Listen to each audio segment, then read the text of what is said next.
La dernière fois, nous avons parlé de messages qui venaient en rêve de l'au-delà de défunts. On a une histoire spectaculaire d'un des plus grands rabbins il y a 2-3 siècles, c'est Rabbi Yatan Abshis. On en a déjà parlé de temps en temps ici à la Yeshiva, qui était le plus grand, lui avec le Yabet, c'était les deux plus grands rabbins d'Europe à l'époque. Et son fils, du Rabbi Yatan Abshis, était extrêmement Ze'ev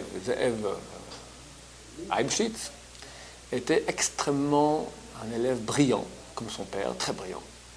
Puis, à l'âge de 18 ans, 20 ans, il demande à son père, « Papa, je veux aller pour les vacances, je veux aller à Londres. » Ils habitaient en Pologne, en Russie.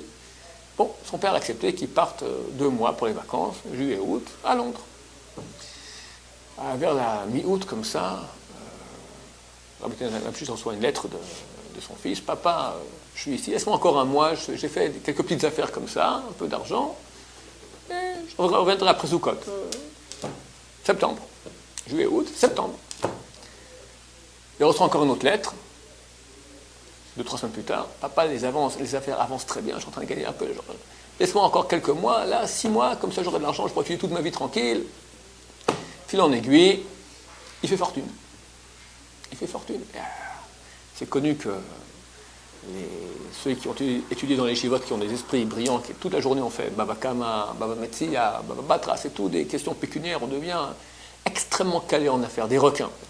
Et Ze'ev, c'est le loup, effectivement, en hébreu, d'accord, il devient un loup en affaires. Un loup en affaires. Et il est riche. Son père lui dit rentre,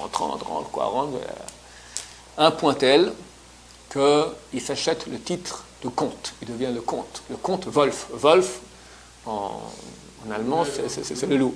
Le comte Wolf, à l'époque. Et monsieur est très riche, il n'est pas marié, et l'histoire raconte qu'il commence à avoir des relations avec ses femmes de ménage anglaises, etc. Et en 2 mots, il a complètement dévié la bonne voie. Une nuit, il rêve. Il voit son père, qui était déjà décédé, qui vient avec une tête énervée contre lui. « T'as pas honte? Tu sais maintenant ce que tu me fais là-haut? J'ai honte! Toi, mon fils, tu fais des choses pareilles. Fais tchouva. Fais tchouva, ou c'est fini, tu meurs. » Il se réveille tout apeuré, tremblant. Il se lève, il demande à sa femme de ménage de lui faire un verre de thé. Et il a fait rêve, c'est pas possible. Bon, ok. Il va dormir. C'est la nuit de Kippour. C'est la nuit de Kippour qui rêve de cela.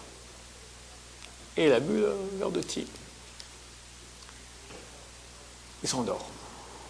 Son père revient. Tu crois que je blague?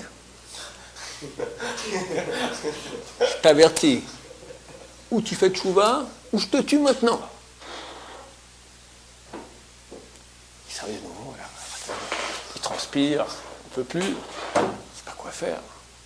Bon, il est dans du matin, il tourne rond par-ci, par-là. L'histoire fait. Voilà. J'ai fait un rêve, j'étais angoissé, je suis allé dormir. Une 2e fois, c'est normal, je suis angoissé à cause du. Bon, il va dormir.